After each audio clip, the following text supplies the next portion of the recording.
Hey there, ladies and gentlemen. My name is Erik Kristopher Myers. I am an independent filmmaker. I'm the writer and director of the 2012 feature Roulette and the 2018 feature Butterfly Kisses. Both are available on DVD and Blu-ray, and both are also streaming on Amazon Prime. I'm also a contributor to several books and also primarily to the legacy website Ain't It Cool News, where I write frequently on the subjects of genre theory and franchise history.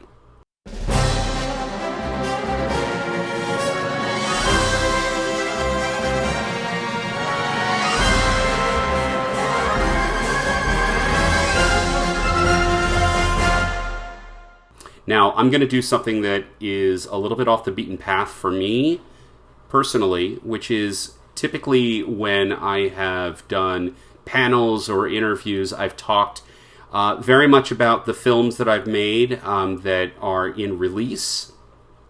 What I have never done is talk about a screenplay that I have written for a film that is, as of yet, unproduced. Being that Joe's program and all the associated content tends to fixate primarily on the actual writing process more so than filmmaking, I thought that I would talk about this particular screenplay, which when I wrote it recently was actually designed to be my next film. In fact, as I say this right now, it is the middle of August 2020, and 2020 kind of threw us all a curveball, wouldn't you say? At any rate, I was supposed to be prepping this film to begin shooting it in September. So right now, this script that I'm talking about, since none of us know what's going to happen next, is kind of on hiatus. So I thought it'd be interesting to discuss it as I was putting it together. And it is a horror film designed to run 90 minutes, and it is codenamed Shush. When sitting down to visualize your world, what are the first things you tend to see most clearly? Full disclosure, I'm a pantser. That is not just something that is specific to novelists. It's also something that is typically frowned upon specifically for filmmakers, because a book is not designed necessarily to be consumed in one sitting. A film is, and so 3-act structure is very, very important. And because 3-act structure is so important, it's not just, hitting a story arc. It's about, what is the pacing of the story.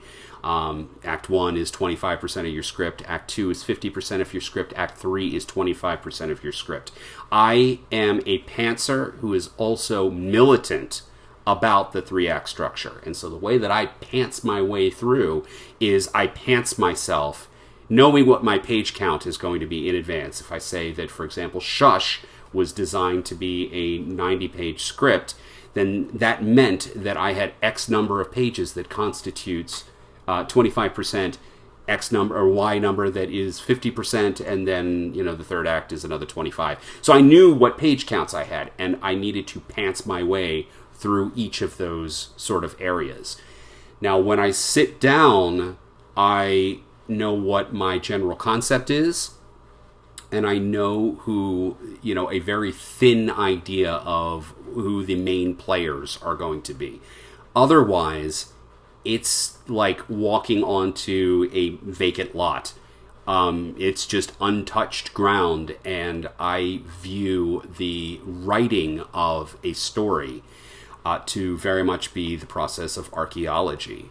I sort of, by knowing generally what the concept is, that gives me a starting point for where to insert the shovel. And then I begin digging, and everything begins to appear from there. Otherwise, I plan nothing at all whatsoever. How do you like to introduce the elements of your world? In a narration, explaining everything right up front, through unspoken action sprinkled throughout, through dialogue with your characters speaking to one another, or monologues where your characters break the fourth wall and address your audience directly or talk to themselves, or a combo of these things, or something else entirely? The central idea behind film theory is show, don't tell. I feel that because film is a visual medium, this is more important perhaps than it might be for a novel. Nonetheless, I still think it's applicable for novelists to consider as well. Nothing is worse than exposition. Nothing is worse than exposition.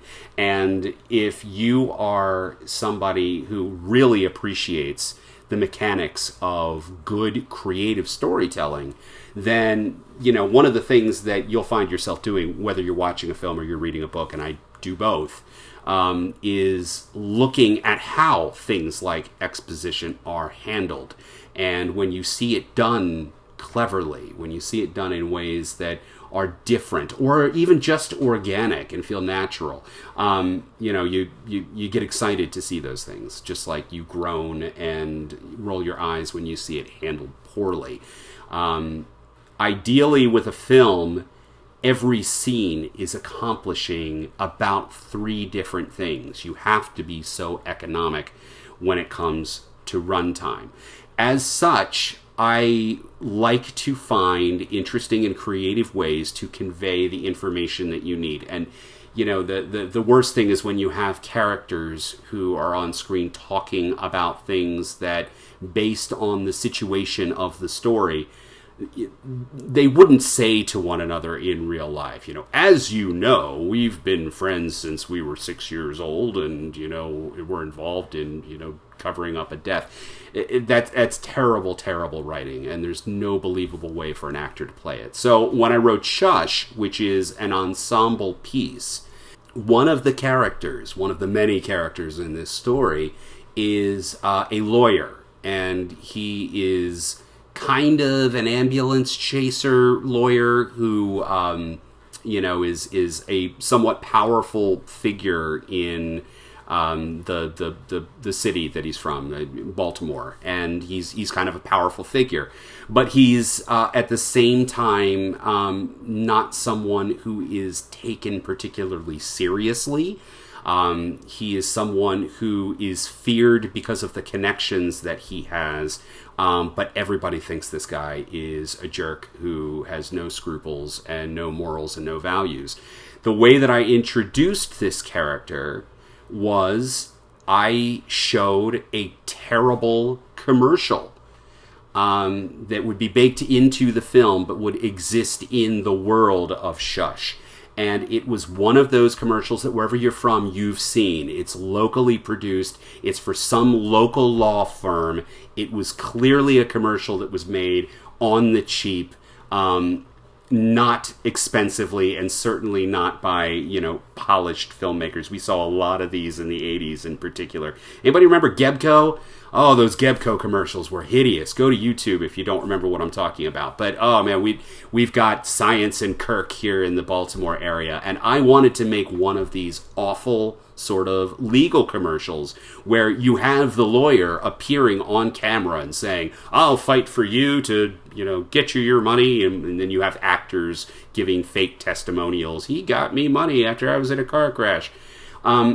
And showing that he's somebody who is sort of, enjoys being on camera, enjoys the limelight, and enjoys seeing his name in big letters.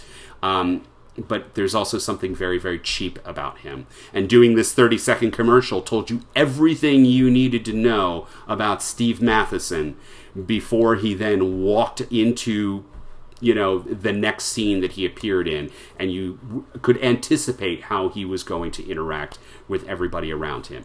I find that coming up with creative ways to introduce people, to introduce places, and to introduce themes, that should be an organic part of the process. And if you have your creative switch set to on, you don't need to plan that in advance. The story is going to start telling you, wouldn't it be cool if you did this? When it comes to world building, what element do you feel is the most superfluous more times than not? There are 2 approaches to world building, and that is going back to the whole concept of outlining or pantsing.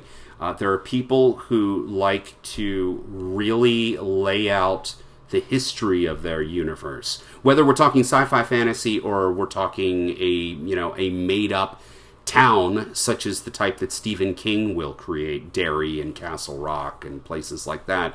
Or even if it's simply being able to create a habitable universe in a real place that has a certain history. The characters are all connected in a certain way.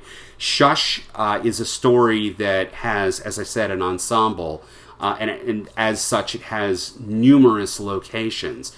But if there is a linchpin location in Shush, it is a high school.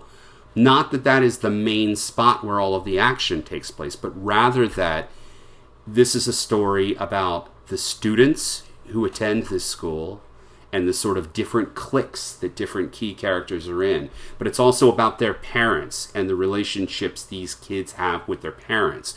It's also a story about the faculty at the school and their relationships with one another and their relationships with the kids and with the kids' parents. It's a very big and complicated spider web that I was trying to put together. So that meant that I needed to have a school at which an incident had happened a number of years before.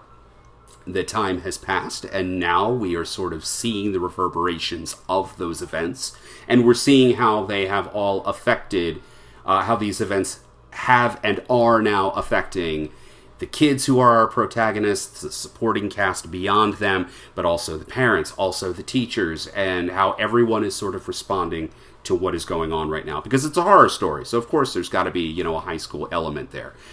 As such, I absolutely needed to come up with a certain level of backstory. I find, though, that when you outline these things and you plot them to death, when you say, okay, the school was built in this year, and it was founded by this specific person who, his grandfather had an apple cart business and made his millions, and then in the year 1971 there was a fire, but in 1972 they improved the school lunches.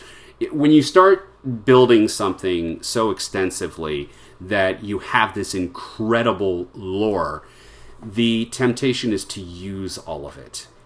And when you begin trying to cram every wonderful detail about whether it's a school, whether it's the characters, you fall so in love with the invented universe of your story that you can't objectively let go of certain things because you feel that they are perhaps more important than they really are. They're important to you, the storyteller. That does not mean that they are important to the reader or the viewer.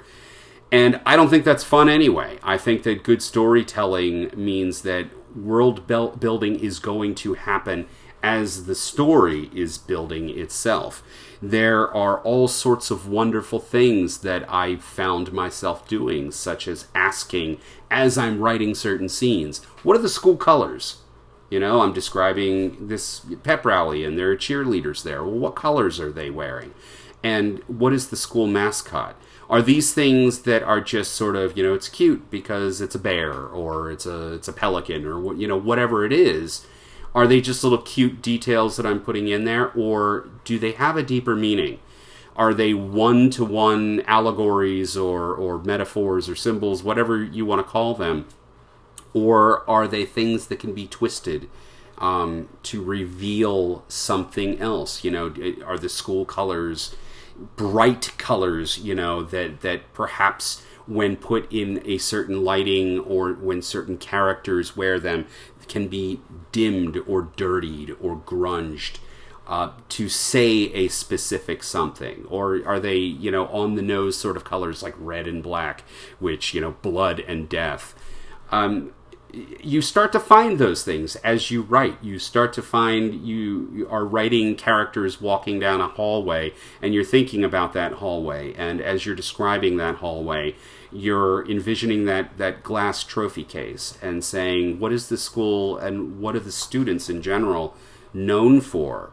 What is the priority of the superintendent? Do they have football awards? Do they have scholastic achievement awards? What are the framed pictures of certain teachers who have shrugged off the mortal coil? And are those passings important? Have students ever died? And, do we have any memorials to them? You find that you begin baking these elements in, which just continue to enhance the story. I mentioned before a commercial that introduces the character of Steve Matheson, who's sort of an ambulance chaser lawyer. And this commercial is 30 seconds long and sets up who this character is by virtue of the commercial being cheap and shoddy and very much as cheesy as this character is. But then after that, what you find happening is that commercial becomes something that all of the different ancillary characters, whether they're students, whether they're adults, whether they're teachers at the school, are quoting or referencing. Whether that's teenagers asking Steve Matheson's daughter if they can be in the next commercial, giving some fake scripted testimonial about how he helped them get money, or whether that would be another person making fun of the taglines, or imitating that character, or singing the jingle from it. It just begins to pepper the world and make it feel lived in and believable. The very long answer to a very short question is, what is superfluous? Everything that you think before you begin writing the story that is important to know about the world probably is not. The story will reveal that to you. Where do you find most artists go wrong when it comes to world building? Most writers, most creators think that the reader and the viewer, whomever that might be, is going to fall just as in love with their invented universe as the creator is. It's very interesting to think about the creative process, specifically the writing process, because you are in many ways God. You have created this planet, even if it's a reflection of the planet that we live on and is a one-to-one, it is nonetheless a fictional alternate world where alternate events that have not really happened are taking place. You are creating characters from you. They are parts of you in some way, even if they aren't direct representations. They nonetheless are results of experiences that you have had, things you have seen, people that you have known, and things perhaps you're afraid of, or that make you laugh, or that you aspire to be. And that is both a very private and powerful experience, as well as a very lonely one. It is not until the work is finished that the creator can share that with the world. And we inhabit that world to the point where we know every corner of it. And we want for our audience to fall just as in love with it as we are. They're not going to. They're not going to care. Every once in a while, you have a Middle Earth, or you have a, the galaxy in which Star Wars takes place. You have this place and this time and this setting that readers and viewers just can't get enough of, and they want to pick up all of those ancillary tie-in materials and to uncover and turn over every stone that they possibly can. The average person is not going to care too much about your indie book or my indie movie. And if you're lucky, maybe they will, but they probably will not. And I mentioned before that trying to cram in every detail about your universe is simply going to weigh down what you have created and make it very, very boring. Or can simply lead to some very overwritten, overwrought description, some terrible interludes in which we are given all sorts of information dumps about really cool, awesome stuff that might have happened prior to this story beginning, but doesn't really affect this story in a way that is worthy of that extra weight. Or terrible, overwrought dialogue that, again, is just bad exposition, where you have characters sitting there and telling one another something that they both already know, and they're doing it for your benefit. World building is important, but it can also be quicksand for the creator. In thinking about your world expanding, is your approach to add in things you've already created outside of the story you are telling, or creating something from scratch, brand new, to add into and build upon the world that already exists? I absolutely believe that the story that you are telling will shape the world in which it takes place for you. I do not feel that a person needs to decide all of these things that I was mentioning before, like what are the school colors at this high school in which Shush takes place? What is the team mascot? What awards has this school won? What are they best known for?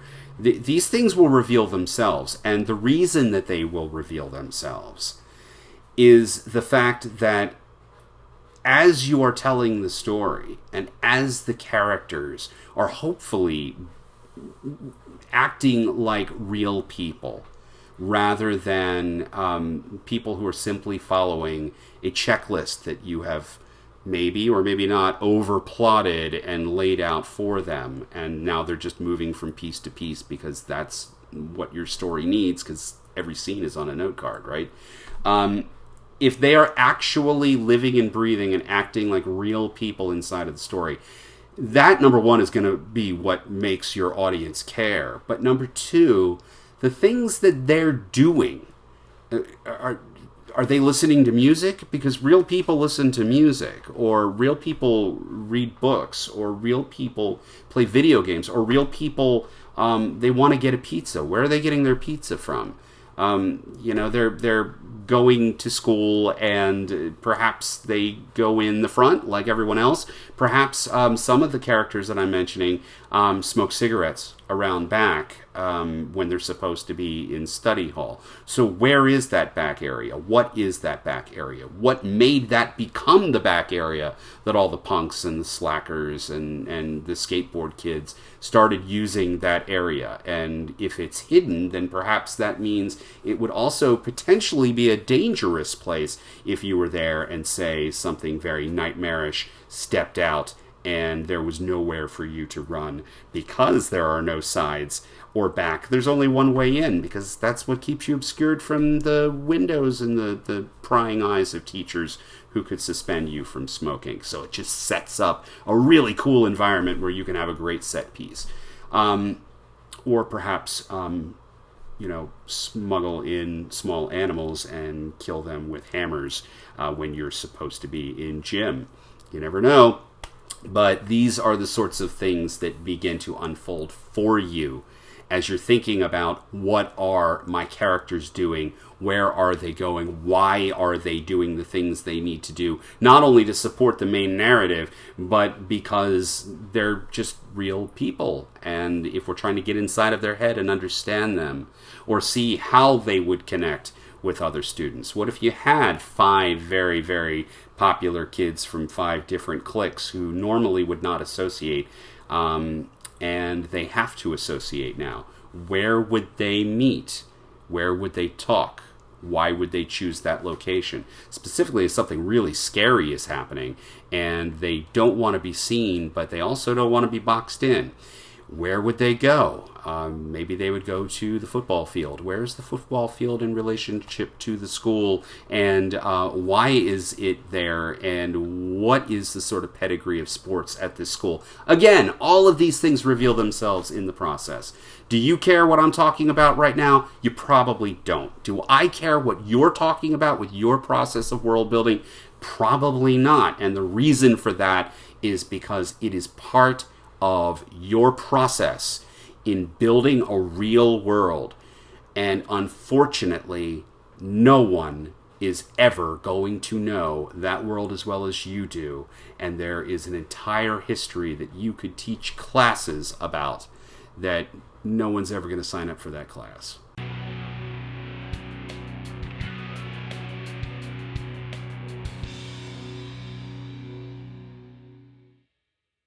So again, my name is Erik Kristopher Myers. You can find my films, Butterfly Kisses and Roulette. They are on DVD and Blu-ray. You can also see them streaming on Prime.